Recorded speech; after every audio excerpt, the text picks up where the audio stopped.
ಯಾರೇ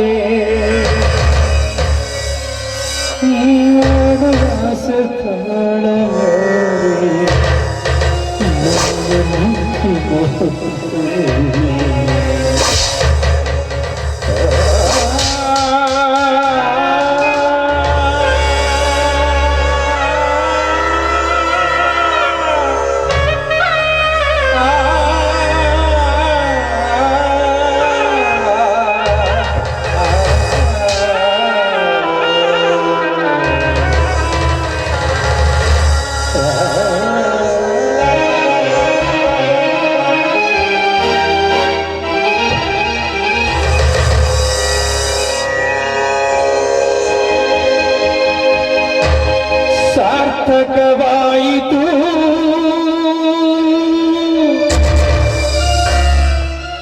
ಈ ಜನ್ಮ ಸಾರ್ಥಕವಾಯಿತು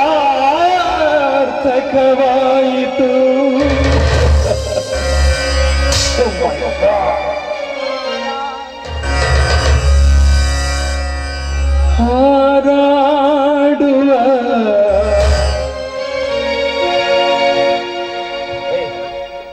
ಏನರುದ್ದ ಮನೆಯಲ್ಲಿ ಮಗಳು ಮದುವೆ ಇಟ್ಕೊಂಡು ಏನು ವಿಚಾರ ಮಾಡ್ತಾ ಇದೀಯ? ಒಬ್ಬಳೆ ಮಗಳು ಹೇಗ್ ಮದುವೆ ಮಾಡಿಕೊಡೋದಂತ ವಿಚಾರ ಮಾಡ್ತಾ ಇದೀಯ? ಹೆಣ್ಣು ಅಂದ್ಮೇಲೆ ಮತ್ತೊಬ್ಬರ ಮನೆ ಬೆಳಗೋದಕ್ಕೆ ಹೋಗ್ಲೇಬೇಕು. ಯಾರೇ ಆಗಿರ್ಲಿ, ಅದು ಜಗದ ನಿಯಮ. ನಾನು ಅವತ್ತೇ ಹೇಳಿದ್ದೆಲ್ಲ ರುದ್ರನ, ನೀನೇನು ಚಿಂತೆ ಮಾಡಬೇಡ, ನಾವೇ ಮುಂದೆ ನಿಂತು ಮದುವೆ ಮಾಡ್ತೀವಿ ಅಂತ. ಎಲ್ಲಿ ಅಂಬಿಕೆ ಬಂದ್ರೆ ಬರ್ರಿ. ಅದೇ ಅವತ್ತು ಹೇಳಿತ್ತಲ್ಲ, ರೇಷ್ಮೆ ಸೀರೆ ಎಲ್ಲ ಒಡವೆ ವಸ್ತ್ರ ತೆಗೆದುಕೊಂಡು ಬಂದಿದ್ದೀವಿ. ರೇಷ್ಮೆ ಸೀರೆ, ಹೂವ, ಒಡವೆ, ವಸ್ತ್ರ ಎಲ್ಲ ತೋಲ್ ಬಂದ್ರ ಇಲ್ಲ ನನ್ನ ಮಗಳ ಜಾತ್ರೆ ದೊಡ್ಡದಕ್ಕೆ. ಏನಂತ ಮಾತಾಡ್ತೇನೆ? ಅಲ್ಲ, ಏನು ಹುಚ್ಚು ಹುಡುಗಿ ಮದುವೆ ಇಟ್ಕೊಂಡು ಮಲ್ಕೊಂಡಿದ್ದಾಳೆ. ಎಬ್ಸು ಮಾದೇವಿ ಅವಳು ನೋಡಿ ಹೆಂಗ ಮಕ್ಕೊಂಡಾಳು, ನನ್ನ ಮಗಳ ಜಾತ್ರೆ ದೊಡ್ಡದಕ್ಕೆ. ಒಬ್ಬಳೆ ಮಗಳು ಹೇಗ್ ಮದುವೆ ಮಾಡಿಕೊಡೋದಂತ ವಿಚಾರ ಹೊಚ್ಚಪ್ಪ.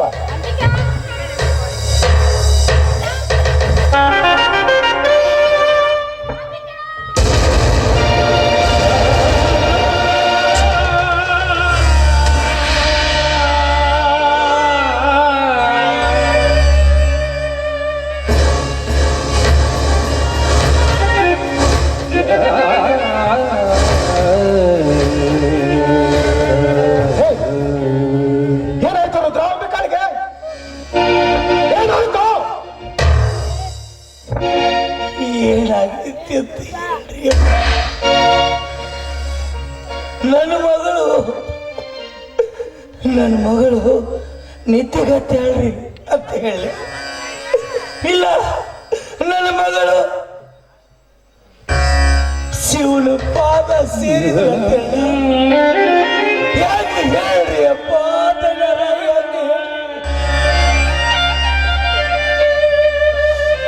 ನನ್ನ ಮಗಳು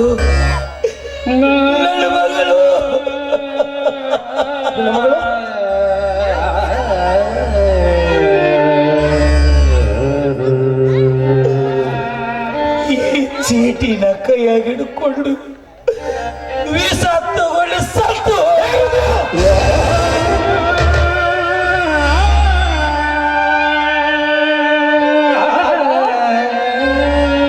ಆತ್ಮಹತ್ಯೆ ಮಾಡ್ಕೊಳಂತ ಪ್ರಮೇಯ ಆದ್ರೂ ಏನ್ ಬಂದಿತ್ತು ಅಂಬಿಕಾಗೆ? ಯಾಕ ಹೀಗ್ ಮಾಡ್ಕೊ? ಪರಮಾತ್ಮಗ ಮನಸ್ಸಿಗೆ ಬಂದಿಲ್ರಿ ಇವಾಗ ನನ್ನ ಮಗಳ ಜಾತ್ರೆ ಹಿಂಗ ಬೆಳಿಬೇಕತ್ತಿ ನನಗೆ ಮೋಸ ಮಾಡಿದ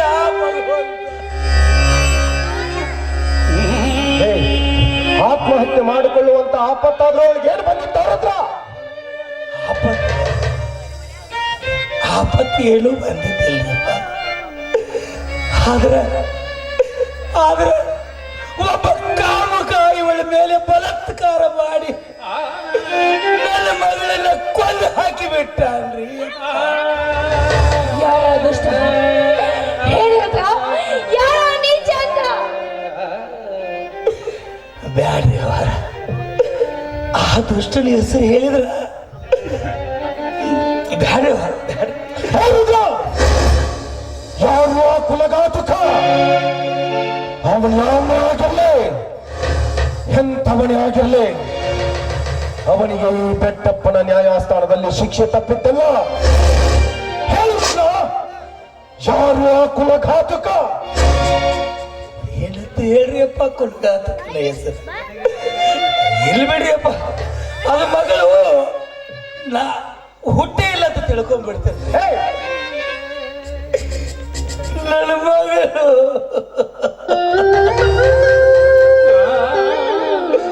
ಆ ಕುಲಘಾತಕನ ಹೆಸರು ಬ್ಯಾಡ್ರಿಯಪ್ಪ, ಬ್ಯಾಡ್ರಿ, ಹೆಸರು ಹೇಳುದು ಬ್ಯಾಡ್ರಿ. ಆ ಚೀಟಿ ಎಲ್ಲಾದ್ರೂ ಏನಿದೆಯೋ? ಬ್ಯಾಡ್ರಿಯಪ್ಪ,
ಎಷ್ಟೇ ಆಗ್ಲಿ ಹೆತ್ತ ಕರಳಲ್ವೇ, ಹೆತ್ತವರಿಗೆ ಹೆಚ್ಚಿನ ಮುತ್ತು ಅಂತ ಹೇಳ್ತಾರೆ.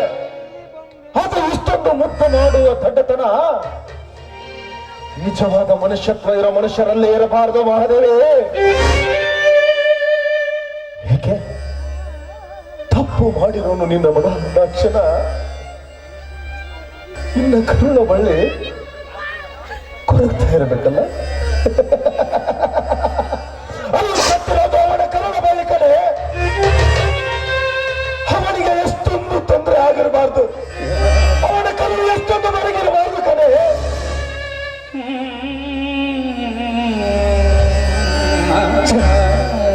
ಹೇ ಮಾದೇವಿ, ಈ ಬೆಟ್ಟಪ್ಪನಿಗೆ ಸಂತಾನ ಆಗ್ಲಿ, ಈ ಬೆಟ್ಟಪ್ಪನ ಮನೆ ಬೆರಗಲಿ ಅಂತ ಆ ಜೀವ ಹೇಳಿಕೊಳ್ಳದೆ ಇರೋ ದೈವ ಇಲ್ಲ ಕಡೆ.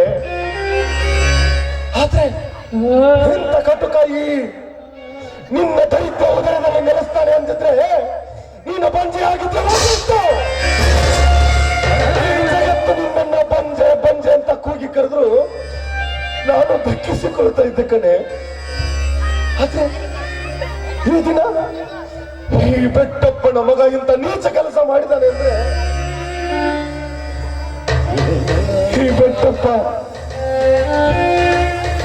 ಬದುಕಿರೋದಿಲ್ಲ ಕಣೆ, ಸತ್ತೋದ. ಈ ಬೆಟ್ಟಪ್ಪ ಸತ್ತೋದ.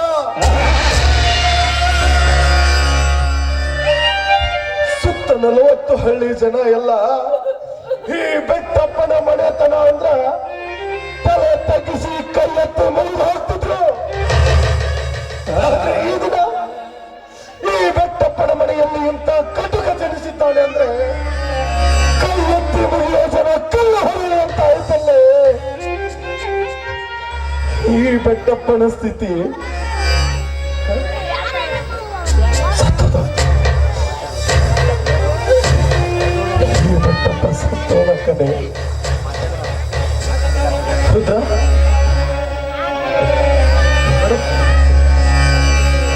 ನಿನ್ನಲ್ಲೊಂದು ಮಾತು ಕೇಳ್ತೀನಿ, ನಡೆಸ್ಕೊಡ್ತೀಯ ತಾನೆ? ಅಪ್ಪಾರ ಯಾಕ್ರಿ ಅಪ್ಪ? ನಾನು ಕೊಡೋ ತೀರ್ಪಿನ ಮೇಲೆ ನಿನಗೆ ನಂಬಿಕೆ ಇದೆ ತಾನೆ? ಐತ್ರಿ ಅಪ್ಪ, ವಿಶ್ವಾಸ ಇದೆ ತಾನೆ? ಐತ್ರಿ. ಯಾಕೆ? ಆ ತಿಳ್ಕೋದ್ರೆ ತಪ್ಪು ಮಾಡಿರೋ ಆ ಕಟುಕನಿಗೆ ಸರಿಯಾದ ಶಿಕ್ಷೆ ನಾನು ಕೊಡ್ತೀನಿ ರುದ್ರ. ಬ್ಯಾಡ್ರಿ ಅಪ್ಪ, ಬ್ಯಾಡ್ರಿ. ನನ್ನ ಮಗಳು ಹುಟ್ಟಿಲ್ಲ ಅಂತ ತಿಳ್ಕೊಂಡು ಬಿಡ್ತೀನಿ. ಆದ್ರೆ ನನ್ನ ಚಿಕ್ಕದಲ್ಲಿ ಅವರಿಗೆ ಏನು ಮಾಡಬೇಡ. ಸತ್ತಿರೋದು ನಿನ್ನ ಕೈಲ ಬಾಲಕನು. ಯಾಕೆ ನೀನು ಬೆಟ್ಟಪ್ಪನ ಮೇಲೆ ಇಷ್ಟೊಂದು ನಿನಗೆ ಮಮಕಾರ? ಅಭಿಮಾನ ಇರಬೇಕು ತಪ್ಪಲ್ಲ, ಆದ್ರೆ ಇಷ್ಟೊಂದು ಅಭಿಮಾನ ಇರಬಾರ್ದು ರುದ್ರ. ಅಪ್ಪರ ನೋಡು, ನಾನು ನಿನ್ನಲ್ಲಿ ಕೈ ಮುಗಿದು ಕೇಳ್ಕೊಳ್ತೇನೆ. ಅಪ್ಪ ಹೇಗಿದ್ರೆ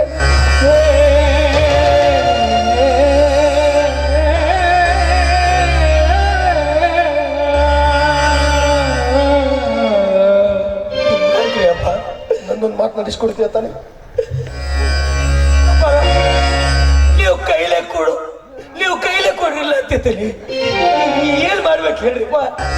ಕೆಲಸ ಮಾಡ್ತೇನ್ರಿ ಅಪ್ಪ, ಕೆಲಸ ಮಾಡ್ತೇನೆ. ಈ ತಪ್ಪು ನಡೆದಿರೋದು ಈ ಬೆಟ್ಟಪ್ಪನ ಕರುಳ ಕುಡಿಯಿಂದ ಅಂತ ಈ ಊರ್ ಜನರಿಗೆ ಗೊತ್ತಾಗಬಾರ್ದು ರುದ್ರ. ಗೊತ್ತಾದ ತಕ್ಷಣನೇ ಈ ಬೆಟ್ಟಪ್ಪ ಸತ್ತೋಗ್ತಾನೆ. ಆ ತಪ್ಪು ಮಾಡಿರೋನಿಗೆ ನಾನು ಶಿಕ್ಷೆ ಕೊಡ್ತೀನಿ ರುದ್ರ. ದಯವಿಟ್ಟು ಆ ಕಾಗದಾನ ಹರಿದಾಕ್ಬಿಡು. ಈ ವಿಷಯ ನಮಗೆ ಅಪ್ಪರ ನನ್ನ ಮಗಳು ಹುಟ್ಟಿದ್ರು ಸತ್ರು ಅಂತ ತಿಳ್ಕೊತೀನಿ. ಆದ್ರೆ ನನ್ನ ಸಣ್ಣದೆಲ್ಲರಿಗೇನು ಮಾಡಬೇಡ. ಯಾಕೋ ಸುಮ್ಮನೆ ಆ ಕಟುಕನನ್ನ ದಣಿ ದಣಿ ಅಂತ ಕರೀತೀಯೋ? ಆ ದಣಿಗೆ ನಿನ್ನ ಬಾಯಿಯಿಂದ ಒಂದು ಶಬ್ದ ಕರೆಸಿಕೊಳ್ಳೋ ಯೋಗ್ಯತೆ ಇಲ್ಲ. ಕಾಗದಾನ ಸುಟ್ಟ. ಅಪ್ಪರ ನೋಡ್ರಿ, ಆ ಕಾಗದ ಹರಿದು ಹೋಗದೀವಿ ಅಂದ್ರ ಅದನ್ನ ತಗೊಂಡ ಜೋಡಿಸೋದು ಜನ ಅದಾರಿ ಜಗತ್ತಾಗ. ಜೋಡಿಸಿ ಓದ್ತಾರ್ರಿ ಇದು ಏನೈತಿ ಅಂತ ಹೇಳಿ. ಹಂಗ ಬ್ಯಾಡ್ರಿಪ್ಪ, ಸರಿ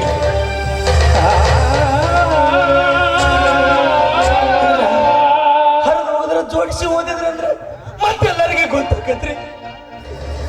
ನೋಡಿ ಅವರು ನಾವು ನೀವು 3 ಮಂದಿ ಇದೀವಿ.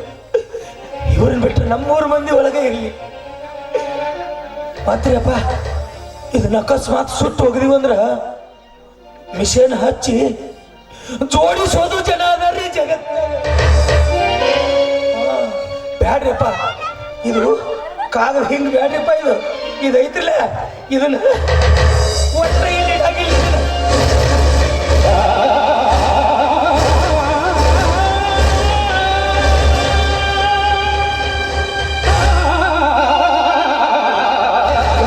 ಬೆಟ್ಟಪ್ಪನ ಮೇಲೆ ನಿನಗೆ ಇಷ್ಟೊಂದು ಪ್ರೀತಿ? ನೀನು ಮಾಡಿರೋ ಈ ಕೆಲಸಕ್ಕೆ ಈ ಬೆಟ್ಟಪ್ಪನ ಮೈ ಚರ್ಮ ಸುಲಿದು ನಿನಗೆ ಚಪ್ಪಲಿ ಮಾಡಿಕೊಟ್ಟರು ಕೂಡ ಆ ಮಾತೇ ಆಗತ್ತೆ.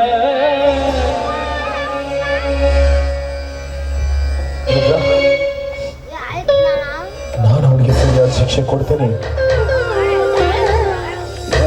ಕೊಡ್ತೇನೆ. ದಯವಿಟ್ಟು ನಿಮ್ಮ ಕೈ ಮುಗಿದು ಕೇಳ್ಕೊಳ್ತೇನ್ರಿ.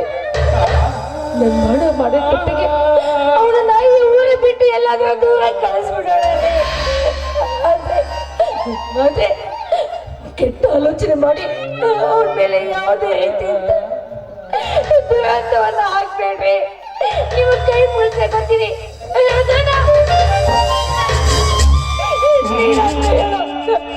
ನನ್ನ ಮಗನಿಗೆ ಯಾವ ಕೆಟ್ಟ ಶಿಕ್ಷೆ ಕೊಡ್ಬೇಡ ಅಂತ ಹೇಳು. ನೀನು ಕೂಡ ಅದೇ ಮನೆಯಲ್ಲಿ ಯಾರು ಬಂದಿದೆಯೋ ನನ್ನ ಮಗನಿಗೆ ಜೀವದಾನ ಮಾಡೋ. ನನಗೆ ಪಟ್ಟ ಶಿಕ್ಷೆ ಕೊಡೋ, ಪಟ್ಟ ಶಿಕ್ಷೆ ಕೊಡೋ.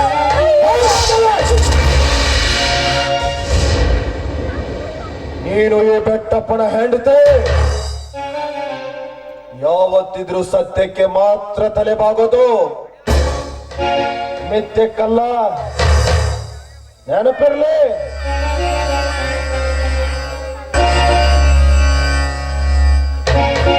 ನಮಗೆ ಮಗನೇ ಹುಟ್ಟಿಲ್ಲ ಅಂತ ತಿಳ್ಕೊತೇನೆ,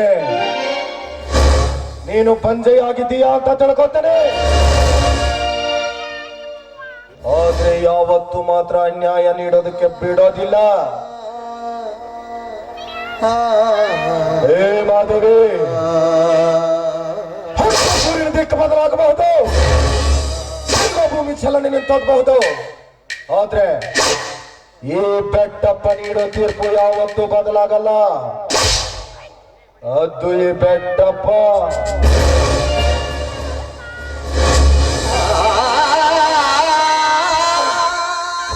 ನಾ ಎಲ್ಲ ಮುಗಿಸಿ ಬಿಟ್ಟೇನಲ್ರಿಪ್ಪ. ಈಗ ಮತ್ತೆ ಯಾಕೆ ಆ ವಿಷಯ ತೆಗಿತೀರಿ? ನಮ್ಮ ಸಣ್ಣದನ್ನರಿಗೆ ಏನು ಮಾಡಬೇಡ್ರಿ. ಇಲ್ಲಿ ಮಾತನಾಡೋದಕ್ಕೆ ಅವಕಾಶ ಇರೋದು ನನಗೆ ಮಾತ್ರ. ನೀನೇನಿದ್ರು ನನ್ನ ಆಳು, ನಾನು ಹೇಳಿದಷ್ಟು ಕೇಳಬೇಕಷ್ಟೇ.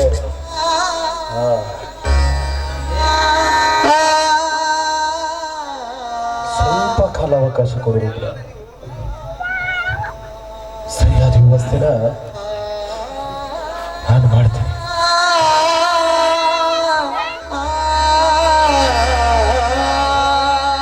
ಏ ಮಾದೇವಿ, ಸುಮ್ಮನೆ ಯಾಕೆ ಗರ ಬಡ್ದವ್ರ ಹಾಗೆ ನಿಂತ್ಕೊಂಡಿದೀಯ? ಮುಂದಿನ ಕೆಲಸ ನೋಡೋಣ ನಡೆ.